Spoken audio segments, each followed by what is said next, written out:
Happy Saturday and Happy New Year's Eve. Since for a lot of folks, New Year's Eve is a night of revelry and fun and spirits, we're bringing out our February 18th, 2019 episode on the history of vodka as today's Saturday classic. Also, we end this episode by talking about some household uses for vodka that do not involve drinking it. And after it came out, we got a note from listener Megan adding one more to the list. That is, substituting vodka for half the water that goes into a pie crust will make your crust flakier. Totally need to try that still. Happy New Year, everybody, and thank you so much for being with us over this past year. If you're headed out tonight to ring in the new year with some cocktails or beer or champagne or other alcohol, please make sure to plan ahead for how to get home safely so we can all have a safe start to the new year. And enjoy this episode. Happy New Year. Welcome to Stuff You Missed in History Class, a production of iHeartRadio.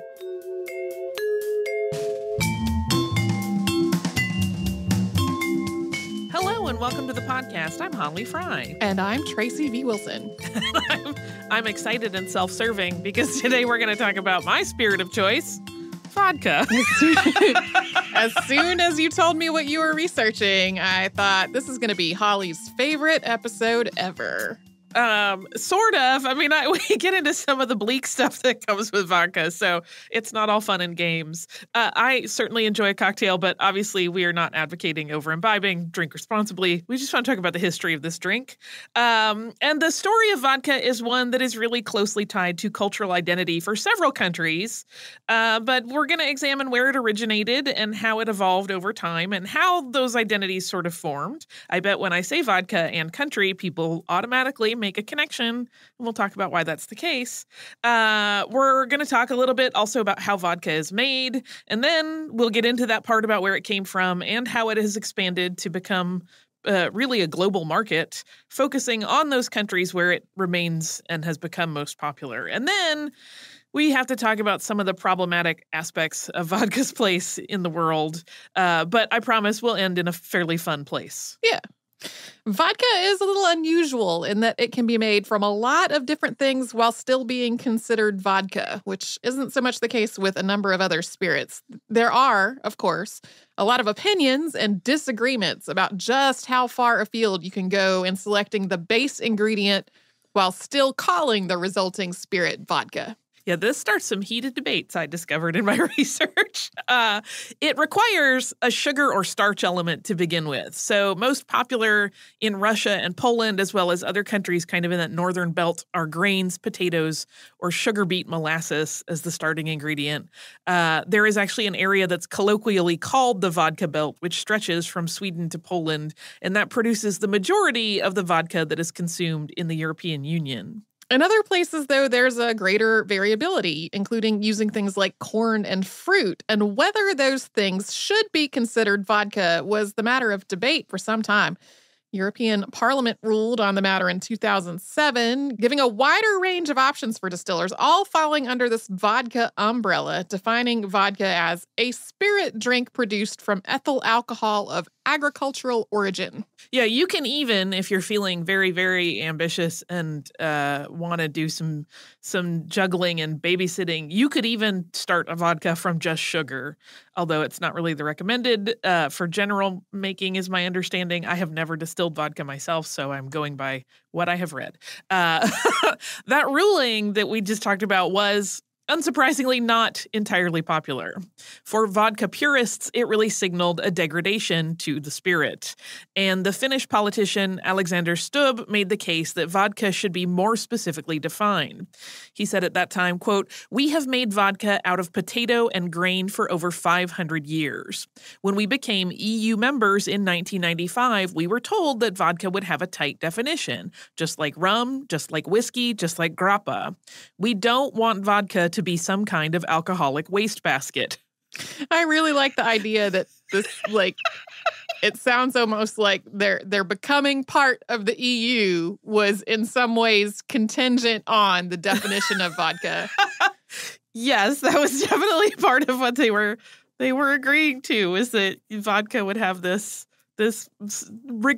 fairly rigorous standard applied to it, and that didn't really pan out. No, the reason that the rules of what could be used to produce vodka were relaxed was that vodka was already being made from a variety of ingredients at distilleries all over Europe. And excluding the producers that used alternates to grain and potatoes could have led to a trade war. Countries outside of the EU were making vodka out of all kinds of things, and so if the ruling had taken a more strict stance, that would have opened a huge can of worms in terms of the global spirits market. Yeah, so if you would imagine trying to put this in sort of real terms instead of just theoreticals, if you went into your local liquor store today to buy vodka and you see all of the offerings, and then something like this had happened and some people in the world said, no, that thing you've been buying as vodka for X number of years is no longer vodka. Like, it would just be a little bit of chaos in terms of how manufacturers labeled things. I imagine there would be pushback because people wouldn't want to change the identities of the products they had been making for a long time. It really just would have been an absolute chaotic mess. Incidentally, in the U.S., vodka is legally defined in ultra-broad terms as, quote, neutral spirits so distilled or so treated after distillation with charcoal or other materials as to be without distinctive character, aroma, taste, or color. That is pretty It's so broad and nebulous. Yeah. Regardless of whether the primary ingredient is an old school traditional take or one that falls under the wider rules, after the fermenting ingredient is selected, it goes through fermentation. The base material is crushed, blended with water, and heated, which turns the starch into sugar. That result is combined with yeast, and then the fluid is distilled from the combined mixture. So alcohol, of course, boils more quickly than water. So the alcohol component in that mixture vaporizes more quickly than the water in the mix. And that vapor is captured, excluding the very first and last vapors of the batch. And next, that vapor is then condensed into a very potent alcohol. And then that alcohol is combined again with water to produce the final product, vodka. That's the very basic process. If you've completed those steps, you have what could technically be called vodka. But it can be, and usually is, further refined and processed to alter the taste and the purity. Filtering it through charcoal, lava, linen, or a number of other substances, or performing multiple distillations will make the spirit cleaner and purer, and also remove virtually all of the taste. Yeah, if you go on an online spelunking expedition to see what people have used to filter vodka, you will find everything from like diamond dust to 2 pieces of cloth. And for some, that becomes part of like their brand identity. Or if they're doing like small batch artisanal stuff, it's part of their thing that they're creating new ways to do it. And of course, flavored vodka is very popular, and the flavor has to be added after all of these other steps. This is often done at the production level, but there are also plenty of consumers who like to add their own flavor infusions to plain vodka for custom flavors. So I'm sure if you have friends who drink, you know somebody who has been like, I infused my vodka with Jolly Ranchers or with apples or with any number of other. I've had friends who have done it with jelly beans. The result was delicious. It just depends on what you like. There are consumers and connoisseurs who desire a vodka that still tastes at least a little bit like its original ingredients rather than having a post-distillation added flavor. Some artisanal vodka producers use small copper moonshine stills instead of the stills that are used in larger production setups because the resulting spirit retains some of those component tastes. Yeah, if you want your vodka to taste like a little like the wheat or the potato or whatever was used initially, then that is probably a better way to achieve it. Quality standards for vodka are actually a really tricky topic because there aren't any that are universally recognized. Some countries, such as Poland, define quality by purity. There are other municipalities that categorize simply by alcohol content, like what percentage of the resulting spirit is alcohol. There's also marketing in the mix playing a part, with some distillers touting the purity of the water that they use as the ultimate determinant of quality. We're about to dive into where all of this vodka production started, or at least where people think it started. But first, we will take a break to hear from one of the sponsors that keeps the show going.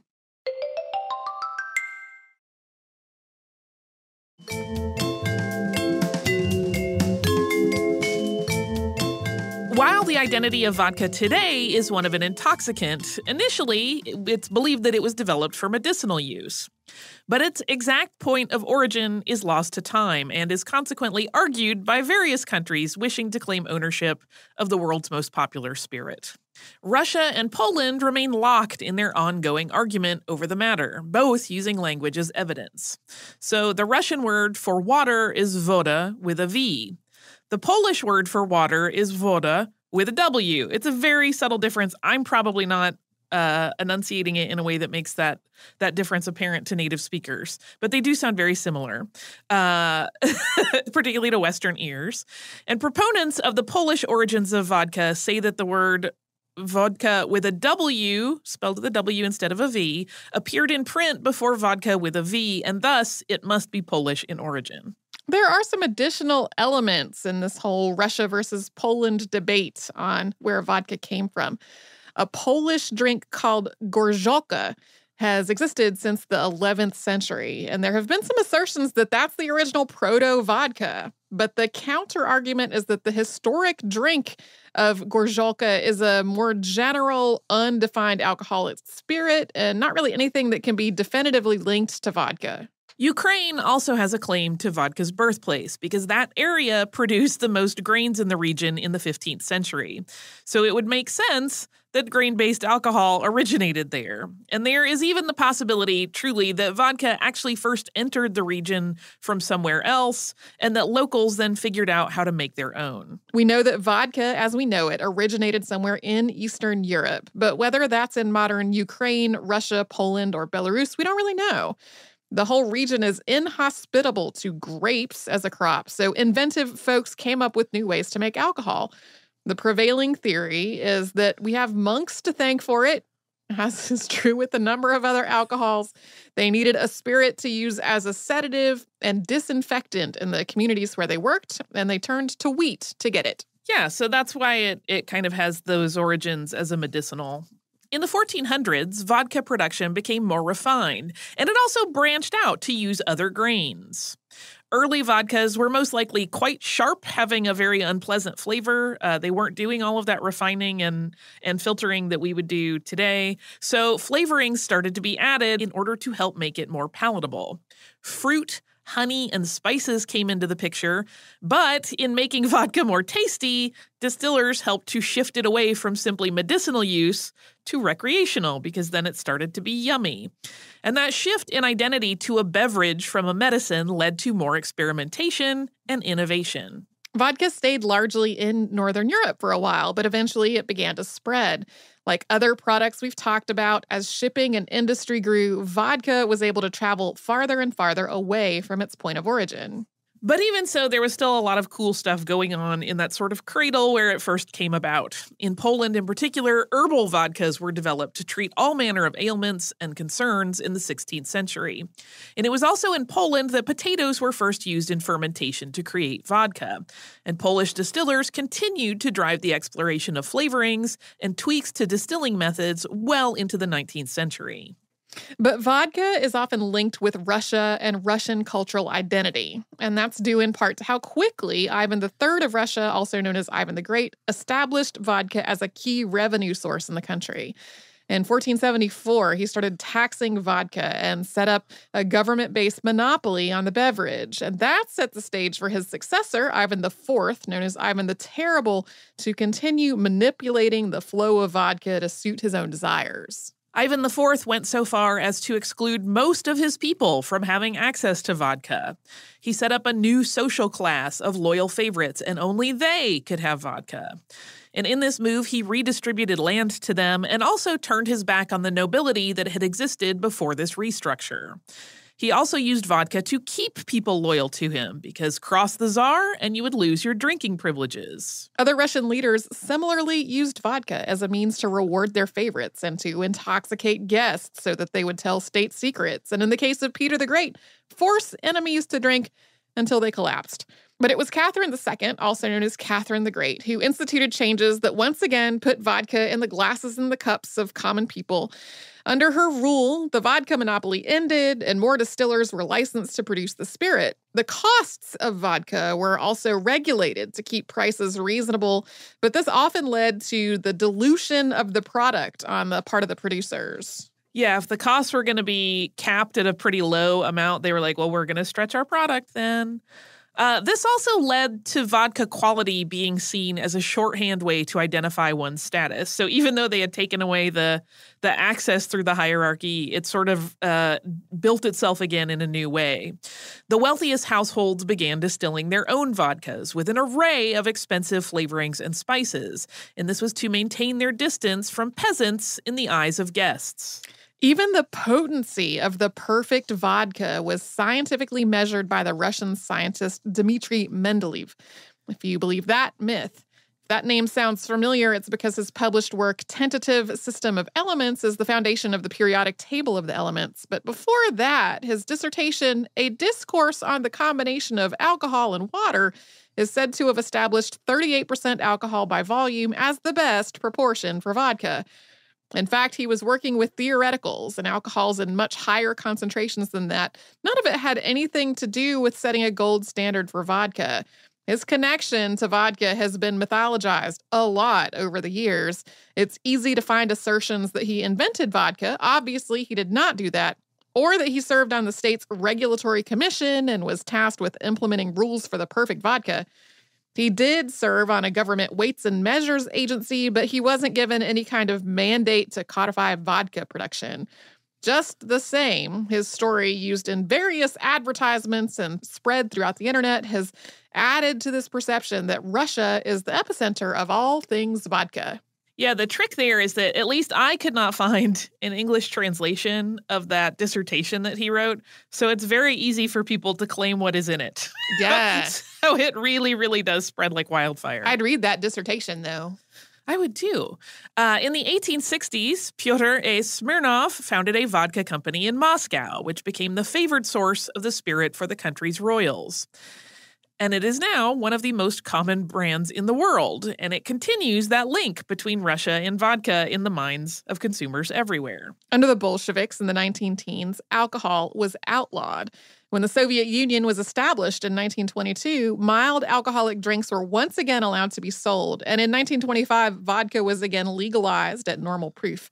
When Joseph Stalin gained power in the 1930s, he had state-run distilleries increase production to generate revenue, even though he knew there was a real problem with alcoholism in the country. Yeah, we're going to talk about that again in just a little while.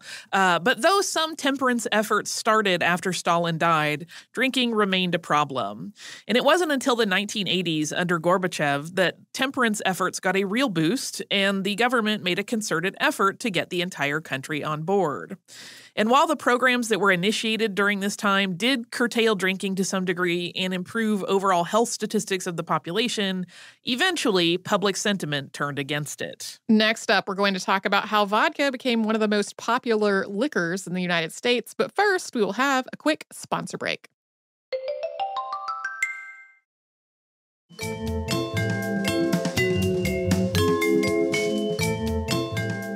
Surprise! The U.S. is the world's second greatest consumer of vodka after Russia. That may or may not surprise you. I found it a little surprising. Vodka didn't really get a serious place in drinking stateside, though, until after Prohibition. Prior to that, there was just a smattering of mediocre vodka options available, and it really didn't catch on in any sort of significant way. In the 1930s, a Russian immigrant named Rudolf Kunit, who had purchased the rights to use the Smirnoff name, started selling better vodka in the United States than had been available previously. His Connecticut distillery struggled until the end of that decade when it was purchased on behalf of Hueblen's Liquor Company by John G. Martin.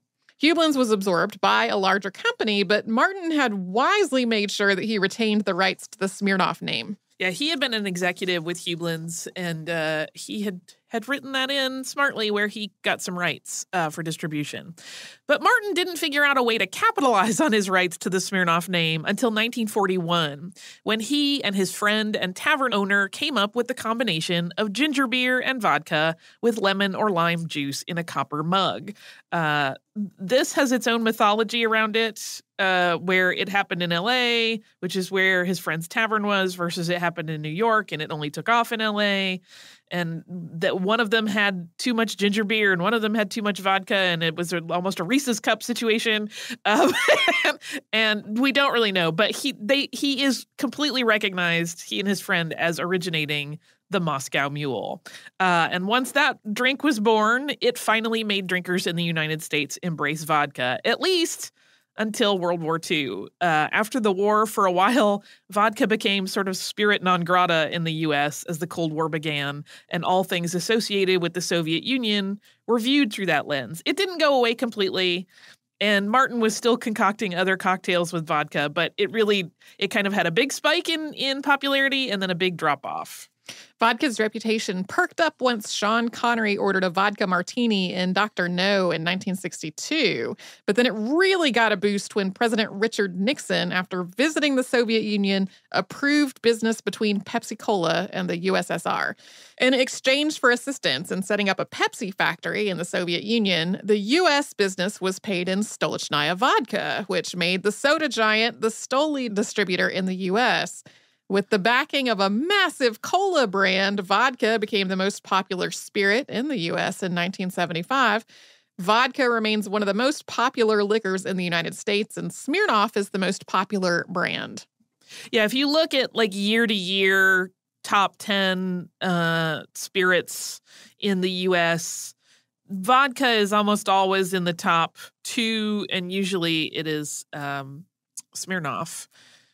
It shifts a little bit, but I think whiskey kind of stays at the top, or has for the last several years anyway.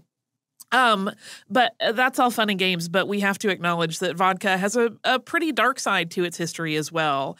There have certainly been plenty of issues that stemmed from overindulgence in and addiction to alcohol in the world's ongoing story. For example, in the late 19th century, Russia was in the middle of a real crisis of alcoholism. It was so bad that it threatened the labor pool and caused outcry from activist groups and churches and medical professionals. Eventually, Tsar Alexander III couldn't ignore the problem any longer and limited the production of vodka, put regulations in place to mandate quality, and formed a temperance society that touted the idea of drinking in moderation, despite the fact that the name of the society, which was the Guardianship of Public Sobriety, might suggest that it would be against the drink altogether.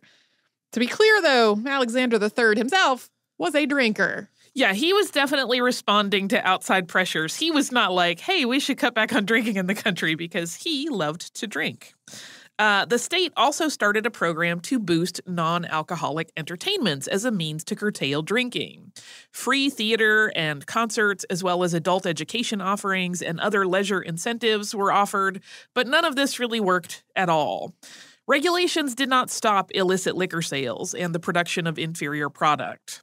And this problem with alcoholism persisted into the Russo-Japanese War and actually cost Russia battles, backing them into a corner and putting them in a really weak position for brokering a treaty. Additionally, the Tsar's decision to ban alcohol in an effort to help the troops stay on task for that conflict meant that a huge source of tax revenue was lost in the process. And all of that was before the 20th century efforts to sober up the country that we mentioned earlier. In 2014, a study titled Alcohol and Mortality was conducted at the University of Toronto, and it featured some really grim data. The authors of the paper, Jürgen Rehm and Kevin D. Shield, outlined the fact that more than 200 different diseases are linked to alcohol, but their research focuses on cancer, liver cirrhosis, and injury. And their research indicated that in 2010, 4.1% of all deaths globally from those diseases were attributable to alcohol consumption. That same year, alcohol consumption resulted in an average percentage of years lost of 4.3%. Those numbers increased as compared to similar data from 1990. This is not in your outline, but I was reading a thing recently that was a hypothesis that one of the reasons that breast cancer rates are lower in Utah is because of Utah's more stringent alcohol laws. I cannot speak to that because I have not read it. Yeah. I mean, it's one of those things, right? We definitely have to kind of acknowledge that consuming alcohol comes with inherent danger. There was a recent study, I didn't put it in my notes either, so I'm quoting it kind of out of the air, that basically, I think it was from 2016 or 2017, that was like, really the safest way to consume alcohol is to not consume alcohol. Because even though there are, and it's outlined in the REM paper, there are some specific health issues that alcohol in moderation can actually help. But for the most part, like the dangers are far worse than any of those. So just things to consider. We're not telling people to go out and drink a ton of vodka. Let's all be grown-ups. We don't want to minimize also or downplay the issue of overindulgence or addiction, but that would be a really downer place to end this episode. So instead, I thought it might be fun to close with a few anecdotes and facts about vodka that are just sort of fascinating on their own. We mentioned earlier that vodka was probably originally concocted for medicinal use, but there are still plenty of sort of old wives' remedies that make use of it. Alcohol infused with St. John's wort and sage is believed to have had curative powers as a liniment. Vodka served with black pepper is an old Russian cold remedy, and vodka fumes from infused fabrics are believed by some to cure everything from muscle aches to ear problems. It's also used as an astringent cleanser to clean out pores and as a disinfectant for wounds. It can be used for cleaning surfaces as well as humans, as a polish for mirrors, chrome, tile, and the like. Yeah, it definitely will kill all your stuff. My favorite use for vodka, which I didn't put in here, but it is, here's the trick I give to you that I learned from working in costume shops forever. If you get cheap vodka and you put it in a spritzer bottle, if you can't make it to a dry cleaner, that will freshen up your clothes, kill any bacteria that are causing odor, and help you get through to your next thing. Yeah, this is why I have in my bathroom under the sink, there are 2 spray bottles, both clearly marked so I don't confuse them. One contains peroxide, the other contains vodka. Yeah, I at one point I was helping out as like a really low-level mouse in a costume shop that was serving a ballet company, and their costume director was always walking around with a bottle of vodka and spritzing things to make sure that they did not smell bad, especially if you were doing like a matinee performance in an evening and there was no way to really do serious cleaning between the two in terms of time, especially when you're trying to prep things for a full corps de ballet. A little vodka spritz will help perk things up and make it not smell bad. There's also another little household hint, which is that adding vodka and sugar to water at the base of Christmas trees or to vases of flowers is thought to prolong the life of the plants. I have never tried that one. Me neither. Just don't make your Christmas tree water accidentally flammable. In the 1860s, the Smirnoff distillery added anise and egg whites to combine with the vodka to make it more delicious. I would like to disagree with Smirnoff about whether that would be more delicious. Is it the licorice? It's the licorice. Or the egg whitey taste? Not a fan of licorice. I love licorice, so this sounds delightful. You can have all mine. If you've never had like egg white foam in an alcoholic drink, and that may sound weird to you, I encourage you, if you are of legal drinking age, to try it because it's quite interesting. There's some good tiki drinks that feature it as well. This is another one that I love. In 2011, the Bolshoi Theater in Moscow, which was originally built in 1776, went through a major spruce up and renovation. It actually started far before 2011, but that's when it finished, after it had been neglected for several decades. But when it came to the finishing touches performed by gilders, they turned to a medieval recipe. It turns out to make perfect gold gilt, egg whites have to be first kept in a warm room for 40 days, and then those egg whites are mixed with a clay, and then the magic ingredient, vodka, is added to that mixture, which is then used to apply gold leaf. And according to Mikhail Sidorov, who works for the company that handled this refurbishment project, quote, "This method keeps gold from being overused and helps retain its luster for 50 to 70 years. So in essence, the same kind of thing that makes baked bread look shiny and delicious will also make your gold gleam and gleam in the light." Due to an uptick in specific diets, there are now vodkas marketed that fit within various eating restrictions. So any domestically made, non-flavored grain or potato-based vodka in the U.S. is considered kosher. Some brands made outside the U.S. choose to seek kosher certification from the Orthodox Union, including Stolichnaya and Crystal Head. And some vodkas include messaging on the label about their gluten-free status. Yeah, if you have dietary restrictions, there is probably a company out there making vodka that wants to make sure you know you can drink whatever it is they're making. And because I love talking about art, we're going to end with innovative Norwegian artist Vebjorn Sand. And when Sand was visiting Antarctica and was inspired to paint using the watercolors that he had brought with him, he ran into a little bit of a problem, which is that his paints were freezing before he could get anything done. And his Russian guides suggested vodka, and he found success when he mixed that with his pigments, and he called the resulting technique vodka color.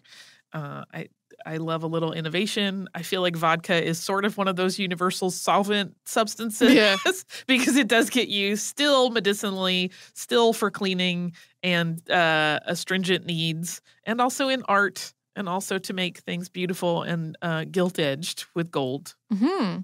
Fabulous. Yeah. Okay, again, don't overindulge. Please be careful with your vodka consumption. Or don't drink at all if that is the choice that you would rather make. Yeah, totally fine. Whatever works for you and is best for your health. I feel a little like Steve Brule, but I'm gonna back up off of that.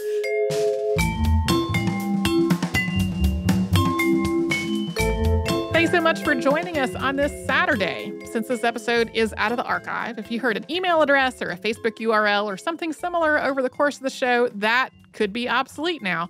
Our current email address is historypodcast@iHeartRadio.com. Our old How Stuff Works email address no longer works.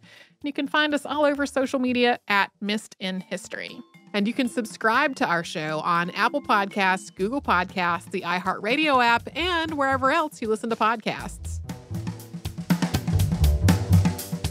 Stuff You Missed in History Class is a production of iHeartRadio. For more podcasts from iHeartRadio, visit the iHeartRadio app, Apple Podcasts, or wherever you listen to your favorite shows.